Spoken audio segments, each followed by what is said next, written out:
The pasuk in Yeshayahu says that Lama Tomar Yaakov Nisra Darche, meaning there's an implicit castigation here against Yaakov Avinu for asking a question about the Derech Hashem in the aftermath of the selling of Yosef. Now, for you and I, this would be the most natural thing. I mean, Yaakov suffered through this episode, this catastrophe, believing that his son Yosef was killed and had died. Certainly, Yaakov was wondering why such a tragedy? This was his beloved son. He had transmitted his Torah to Yosef.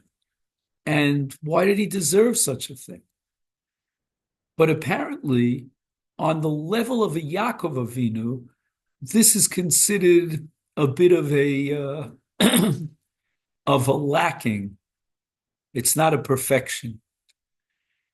God expects us on the highest level, that is, to see in every event, not something that affects you at this moment and only at this moment, but really has an impact on what comes later on. I mean, we can't expect Yaakov to have understood that this event of Mechiras Yosef was part of a divine plan that would ultimately lead to the salvation of the entire world and the household of Yaakov as well, when Yosef down in Mitzrayim would be elected as the viceroy.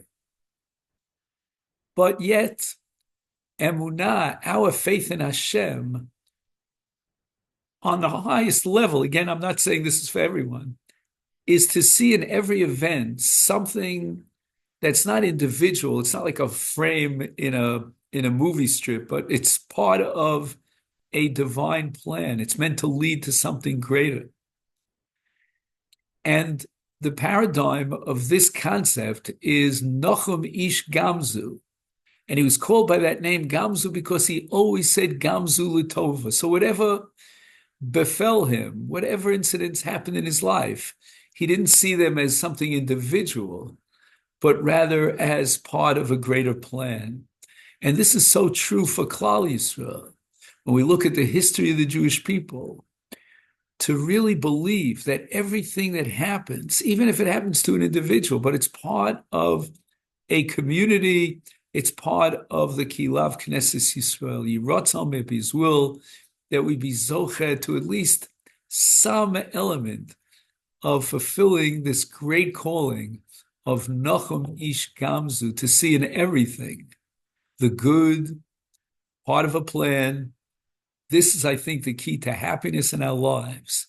If we could learn how to appreciate adversity in a broader context, not as a prat, but as a greater klal.